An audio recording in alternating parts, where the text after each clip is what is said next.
It's good to see you tonight, and I gave an illustration this morning about a man who was on the beaches of Iwo Jima, and he was one of four living survivors. I guess no Japanese are left that survived Iwo Jima. They're all passed away, but there were four Americans that are still living, but the one that I gave the illustration about this morning went home to be with the Lord, and so today. So he went home to be with the Lord today. Just found out about that, and so there's only three. There's only three living survivors of Iwo Jima, and he was, I don't know if he was the only first wave survivor, but he was on that first wave, and a godly Christian, known him all my life, and just a tremendous man.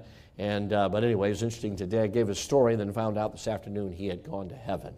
And it's, I guess, no matter if you're saved, whatever day you die on, that's okay. But kind of dying on Sunday, I think he was kind of special for him. My dad died on Sunday, but as a preacher, I like it a little bit fitting. And of course, my mom went to Wheaton College. That was back in the day when it was a good college. And Wheaton has the distinction of one of their presidents dying during chapel. Boy, that'd be a way to die. In fact, you can listen to the message. I've listened to the message. And he talks about going into the presence of a king in Siam, I think, at the time. And then he transferred over to going into the presence of the king. And he fell over dead.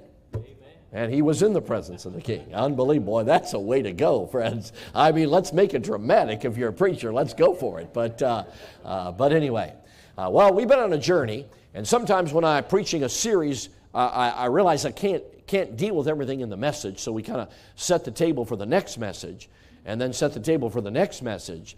And we're going to kind of be on a journey. This will not be a two-part series. We'll have several parts. I'll just sense how the Lord leads. And so tonight we'll continue on this journey. Really dealing with